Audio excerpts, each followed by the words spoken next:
Welcome this morning from the pews at Worship Presbyterian Church. I'm sitting here because it's coming closer. We can see it on the horizon, that it's just a matter of time, and we will be back here in the sanctuary, gathering here together to worship God. The time is coming not that far off that we will be able to take these off and just be with one another and fellowship. You know, this has been quite a ride this past year, and it is, as we said before, as many are saying, unprecedented that we were able to develop as a world more than 4 vaccines in a span of a year to a totally new virus. And it sort of reminds me of a first of another time, the first time a vaccine was developed. At the end of the 18th century, the scariest virus and plague in the world was smallpox. And smallpox is a horrible disease.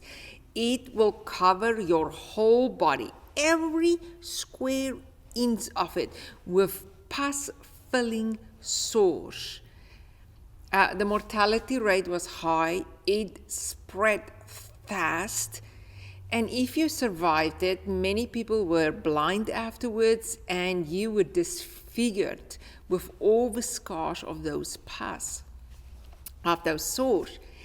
And then at the end of the 18th century, at 1796, a doctor called Edward Jenner looked around and figured out that people who get a relative of smallpox, cowpox, never came down with smallpox. And so what he did is he took the pus from a cowpox. So somebody gets cowpox, and it also makes the sores filled with pus. And so they would pop one of those sores, take that pus, put it on a piece of silk and dry it, and then go to, say, the next town, mix that dried pus with water, then cut on a person's arm a slit and put that pus into their arm. And then they would develop the antibodies against cowpox that made them immune against smallpox. And that was the first vaccine in the world. Now, if you think it is quite a story today to try and get the vaccine to everybody, imagine trying to get this vaccine to everybody. This is before the time of refrigeration. So never mind that Pfizer's vaccine has to be frozen under how many degrees below zero. This was something else. There is no refrigeration. This virus, even when you dried it, would not survive if you traveled between, say, London and Paris. That 280 miles is too long. So how are you going to get that virus, say, to the United States or to the Americas as a whole, where at the end of the 18th century here, we had an apocalyptic outbreak of smallpox. In fact, 50% of the population was dying in the Americas due to smallpox. But there was no way that you could get that pus, dried pus, to survive months across the Pacific or even the Atlantic Ocean. It wouldn't have mattered. Even though it's a shorter span, it took still months by boat. Remember, no planes. And so desperate times call for desperate measures. And what they did is the Spanish doctors took orphans that were living on the street, and they promised them a better life in the Americas. They said, if you will come with us, we are going to affect you with the cowpox, and then when you get to America, we're going to vaccinate people with the pus in your sores. And so they said, if you get, we will feed you the whole voyage. We will, when you get to the Americas, find you a adoptive home, and you'll get education.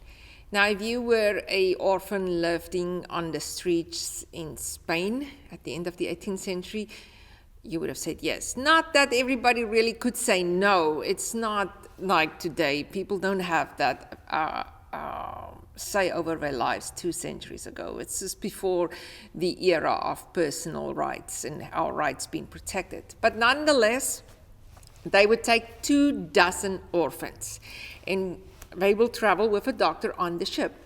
And when they climbed on the ship, they would infect the first 2 boys, always 2 in case something happens to be one of them. Or 2 orphans, could be girls too.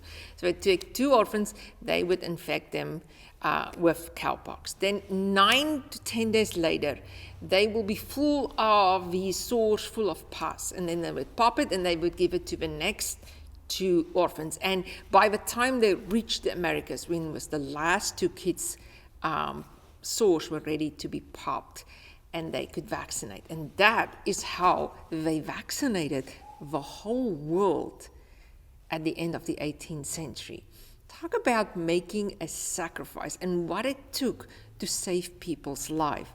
Sort of seems that we are complaining a lot if we take that in consideration. We have gotten, I would say, very privileged and spoiled in the 21st century. And what we think entitled to, and what people had to do, and what they had to sacrifice so that everybody else could have a life. It's a different world. And yet, we may not see it, but it happened this time around too. Maybe not as dramatic as taking orphans and infecting them with cowpox and taking them across the Atlantic Ocean. But it's not just the nurses and the doctors that put their lives on the line when they were willing to take care of patients, when we had no vaccine, when masks wasn't so shortage. It's also all the people who volunteered to be infected with COVID in order for a vaccine to develop. Countless people across the world said, I will be willing to be infected with COVID so that the vaccine can be developed. And the reason, for instance, why we can't do this vaccine to kids yet is that this vaccine has to be tested on children, which means parents across this country and across the world will have to make the hard decision, will I let my child be the one that it's tested on? You see, these things we take for granted as getting a vaccine, it does come with a lot of sacrifice. And it sort of reminds me of something Jesus said. It's actually one of his hardest sayings. And it's from the Gospel of Matthew. And I'm going to read it for you this morning. It's from the Gospel of Matthew, chapter 16, verse 21 to 28. And it goes like this. Then Jesus made it clear to his disciples that it was now necessary for him to go to Jerusalem, submit to an ordeal of suffering at the hands of religious leaders, be killed, and then on the 3rd day be raised up alive. Peter took him in the hand, protesting. Peter pulls him aside and go, "Impossible, Master, that can never be." But Jesus didn't swerve. "Peter, get out of my way. Satan, get lost." If that sort of sounds familiar to you, it will remind you of the wilderness reading we did last week when Satan was tempting Jesus.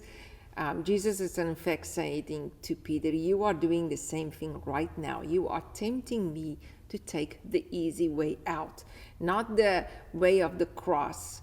But, oh no, Jesus, we can do this easier. You can escape. Don't go to Jerusalem. I tell you what, Jesus, we can make a secret headquarters, and then from there we can launch a revolution against the empire. But of course, that's just a short-term solution, because if you overthrow one empire, another one will show up, another oppressor will show up. Jesus understands that. What he is offering is a different kind of peace, a different kind of salvation. And there is no shortcut. What it's going to ask of him is sacrifice. And so he says to Peter, you're not going to tempt me like the Satan tempted me in the desert.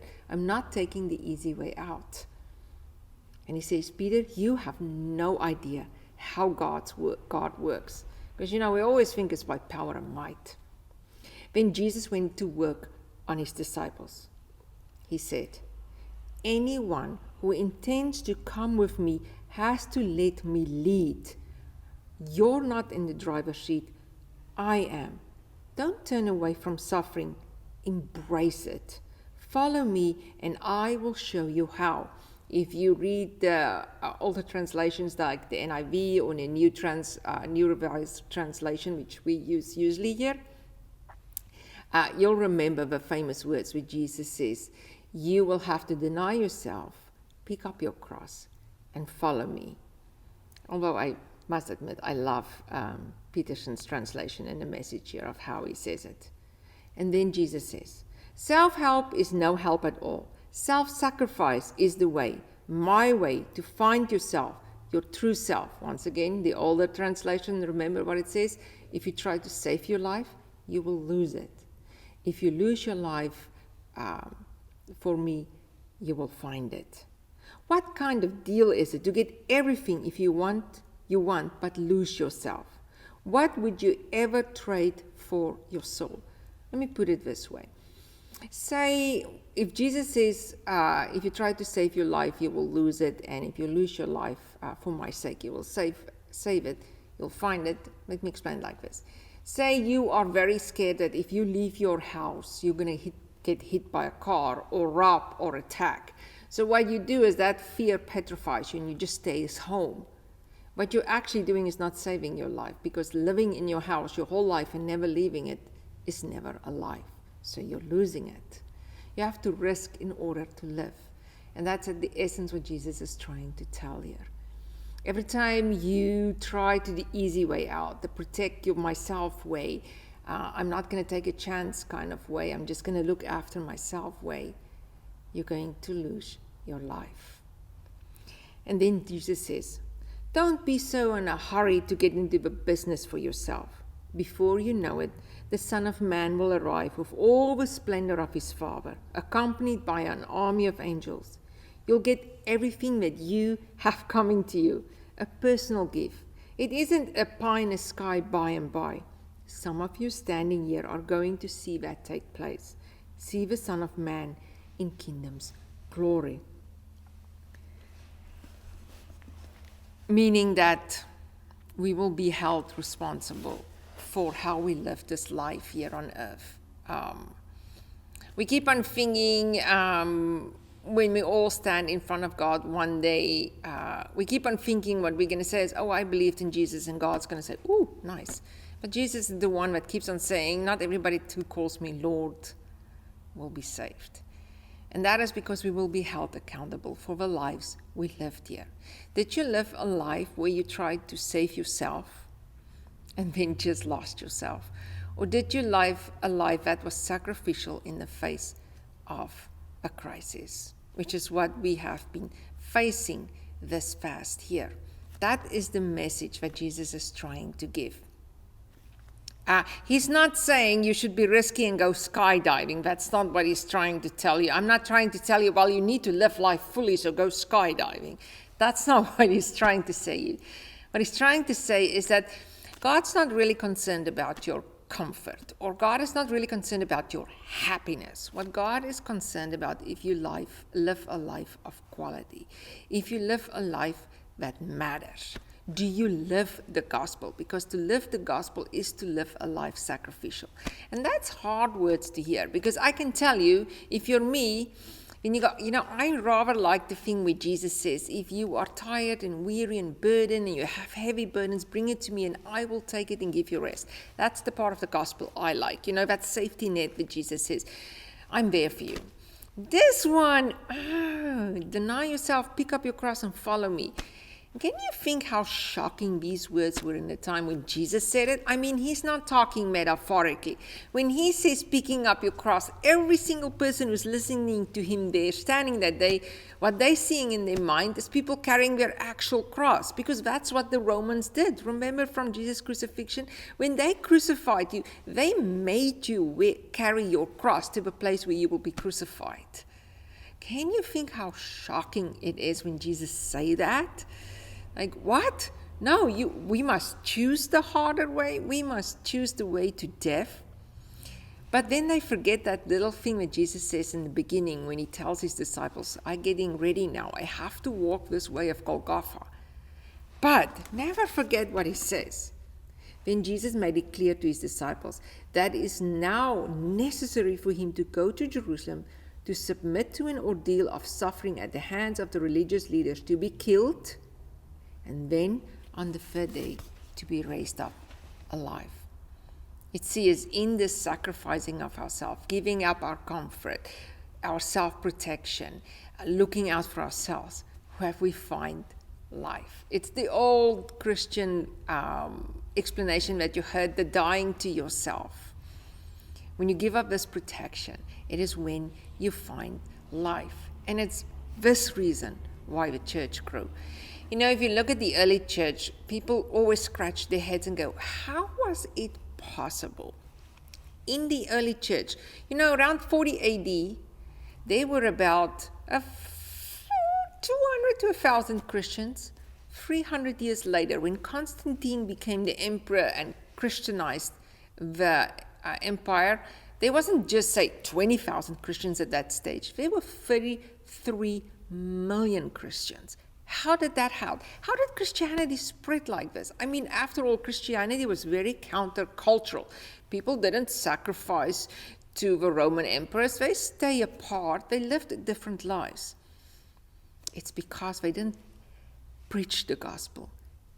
They lived it. To give you an example, here at our church, for most of the pandemic, on Saturday mornings, some street preacher will show up at the corner of our church, on the street corner, with his bullhorn, and he would just announce to anybody who passed away that they are going to hell. So he's judging them. So, as you can expect, there were no crowds showing up to listen to his gospel preaching. In fact, people would cross to the other side of the street just not to walk past him. And I thought that was so different from what's happening here at this church. Because if you show up here on a Monday morning, our gates would be open and we would say, whoever you are, if you're hungry, you come in, we will feed you. It's a different kind of way of preaching the gospel. And it is something that the early church did too. They didn't preach the gospel, they lived it. They lived sacrificial lives in the face of whatever happened, whatever the crisis may be. And so if we look at the first 3 centuries in the Roman Empire, we see that at the middle of the 2nd century and again at the end of the 3rd century, there were a horrible plagues in Rome and in the Roman Empire. And you know what people do? The moment they saw people got sick and they start showing rashes and start coughing or whatever the symptoms may be, people would just throw them out of their homes. They would kick them out to the street. And as a sickness spread through the city, they would just leave people behind and flee. In fact, we would read doctors, Roman doctors, would desert cities and go to their rural estates to escape the plague and then come back when it's over. So here you have a city of people left behind. People were dying on the street. Their bodies were piled up. So you would have people lying in the street, some dead, some still dying, and nobody to take care of them. And here is the extraordinary thing about these early Christians. As people were fleeing out of the cities, Christians were streaming in. They understood the risk. They understood that they probably would die doing this. But they were so touched and heartbroken by the suffering of the sick and the dying that they still came in. They would bury bodies. They would get food and feed all those who were sick and weak. They would, in the best way that they can, nurse those who are sick. And a lot of them did indeed die, Christians. But here's the interesting thing. Research now says that they think by Christians doing this, they changed the mortality rate by 2/3. That 2/3 of the people they treated made it. They survived. Because here's the thing. A lot of those people, all they needed was somebody to take care of them, to feed them, to give them water when they're too weak, to give them comfort and safety and a roof over their head. And when they did that, they were strong enough and they could pull through. That's what the early Christians did. And so suddenly, if you were a Roman pagan and you had no contact with Christians, this person who you don't even know risked their life to save you. That's when you say, wow, I want to know about this religion that does that. And it's not only that. Christians became known as the people who adopted orphans. In fact, Romans had this thing that if you had a baby and you didn't want a baby, you just went outside town and threw the baby on the trash dump outside town. Yeah, I'm not joking. That's what people did. And Christians would go to the dump sites outside the cities and go pick up those children and raise them and take care of them. They would feed orphans and widows and people that were outcasts and hungry. Not family members, anyone. And people looked at that and say, that is different. We've never seen this before. That is what made them so different. And it's no wonder then that Christians were the ones who started and built the first orphanages and the first hospitals to take care of people. That is why Christianity grew so incredibly fast in the first 3 centuries, because people took the message of Jesus very serious about loving your neighbor, about denying yourself and picking up your cross and following Jesus. You remember last week I said this is a time of testing for us. When this pandemic is over, the masks are going to come off. But also metaphorically, because for decades we're going to look back and talk about how we behaved as Christians during this pandemic. And there's going to be no way to hide of it. Will we be like the Christians in the early church who were the true followers of Jesus Christ, who lived sacrificial lives in the face of crises? Now, when I told you about Edward Jenner that developed the smallpox vaccine at the end of the 18th century in 1796, well, just 3 years before, in 1793, yellow fever broke out here in Philadelphia. Now, the dates should start ringing lots of bells if you're in the history of America and what time period we are. And so when the yellow fever broke out in Philadelphia, it just swooped across the city. And once again, people just left. Hospitals were overrun. People were dying in their houses. Corpses were rotting in houses, and people were leaving, including Jefferson and Washington. They just escaped the city as fast as they can. And one of the people who signed the Declaration of Independence, Benjamin Rush, he contacted the free black community in Philadelphia and asked them, could you please help? Could you stay and help? Because he, for some bizarre reason, believed that if you were from African origin, you're sort of going to have an immunity against yellow fever, which is absolute BS. Don't want to curse, but it's nonsense. But here is the amazing thing. The free black community that was starting to organize into a church by a pastor called Richard Allen, who himself once was a slave and was freed. He said, we will do it. And they stayed behind. They fed people. They worked in the hospitals as nurses. They dig graves. They went into these houses, and a lot of them died doing that. And even though they have experienced oppression, even though they were experiencing overt racism, as followers of Jesus Christ, they were filled with such a heartache and pain seeing people suffering from this disease. And they could not but follow in Jesus' footsteps and love their neighbor as themselves. Fall came and the yellow fever disappeared because it can't survive in a cold environment. And people came back. Do you know what white people did? They accused the black community that stayed behind and sacrificed their lives and their safety, that they were money-grabbing opportunists that were taking advantage of the situation. And Richard Allen would just not stand for it and say that is absolute nonsense. We sacrificed our lives. He himself got yellow fever and survived. And so when the pandemic was over, this made such an impression that he started the AME Church, the first African-American Methodist Episcopalian church in the United States. And that church grew because of the witness of that community in Philadelphia in 1793. So here we are. March 2021, the masks are about to come off. What will it show?